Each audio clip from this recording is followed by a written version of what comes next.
ఇచ్చినందుకు.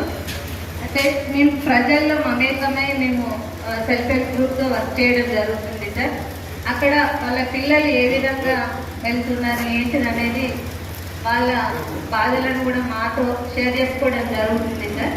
అట్లాంటి విషయాలను ఇలాంటి ప్రోగ్రాంలో మాకు ఒక అవకాశం ఇచ్చినట్టయితే అక్కడ ఎలాంటి పరిస్థితులను ఎదుర్కొంటున్నారు, అది ఏ విధంగా కట్టడి చేయాలనే విషయాన్ని మీ దృష్టికి తీసుకొని వస్తే, పోలీస్ డిపార్ట్మెంట్కి తీసుకొని వస్తే కనుక బాగుంటుండే. ఎందుకంటే సార్ ఇప్పుడున్న ప్రస్తుత సమాజంలో పిల్లలు చాలా డ్రగ్స్కు వాస్తవంగా కూడా చిన్న పిల్లల నుంచి పెద్దవాళ్ళ వరకు కూడా గంజాయి మత్తులో ఉండి, మీరు చెప్పినట్టుగా ఈ సమాజం ఎటువైపు వెళ్తుందో తెలియని పరిస్థితిలో ఉంది. చాలా భయంగా తల్లిదండ్రులు బతకాల్సిన పరిస్థితి ఉంది సార్. ఈ డ్రగ్స్ అనేది రాకుండా నియంత్రణ చేసినట్టయితే ఇప్పుడున్న పిల్లలంతా రేపటి భారత పౌరులుగా తీర్చి ముందుకెళ్ళే విధంగా ఉంటానని నేను ఆశిస్తున్నాను సార్. పోలీస్ డిపార్ట్మెంట్ నా రిక్వెస్ట్ సార్, ఎక్కడ దొరికినా కూడా ఇది ఈ సభాముఖంగా చెప్తున్నా అనుకోవచ్చు సార్. ఏం చెప్తున్నారు అని అంటే వాళ్ళకు కూడా తెలిసి ఉంటుంది. వాళ్ళని ఏమన్నారు ఆ గ్యాంగ్ వీళ్ళకు కూడా తెలిసి ఉంటుంది అనే ఉద్దేశంతో ముందుకెళ్తుంది సార్. నేను తెలుసుకున్న విషయాన్ని, నాకు షేర్ చేసిన విషయాన్ని నేను తెలియజేస్తున్నాను సార్. దయచేసి అలా కాకుండా ఏ చిన్న పిల్లవాడైనా పెద్దవాడైనా సరే వాళ్ళని ఏ విధంగా నియంత్రణ చేసి ఒక మంచి మార్గంలో తీసుకెళ్లేటట్టు ప్రయత్నం చేయాలని నా యొక్క విజ్ఞప్తి సార్.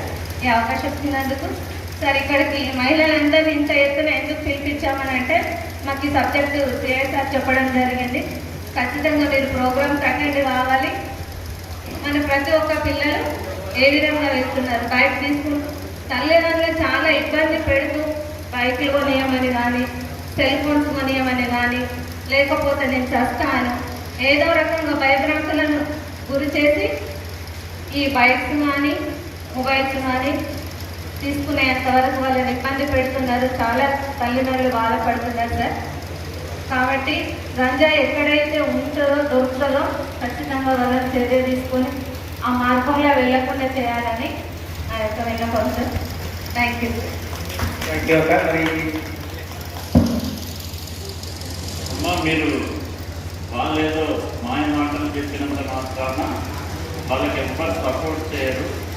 మా పోలీస్ డిపార్ట్మెంట్ వాళ్ళ మీద కఠిన శిక్ష తీసుకుంటాం.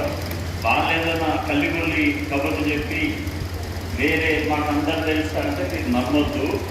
మా ఫస్ట్ 100కి డైల్ చేయండి. వాళ్ళు వినకుంటే కన్సల్ట్ ఎస్హెచ్ఓకి చెప్పండి, వాళ్ళు వినకుంటే ఏసీపీకి చెప్పండి, వాళ్ళు వినకుంటే మీరు డైరెక్ట్ నాకు చెప్పచ్చు.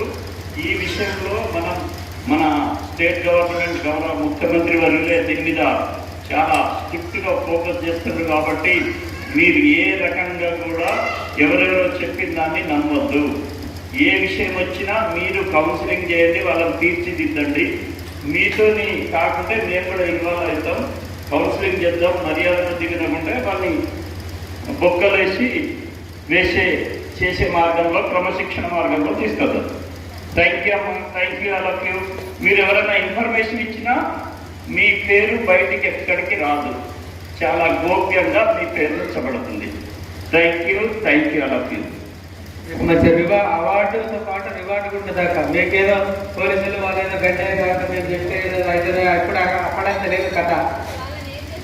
ఏది వాళ్ళు ఏం చేస్తారు, కొంతమంది సిఐ దగ్గర ఉండగా అంతమంది సిఐ నిజంగా చాలా మంచోడు సార్. ఒక మీరు డీసీపీ గారు సార్ ఎంత మంచి నిజం మీరు చూడండి పెద్దపల్లి జిల్లాలో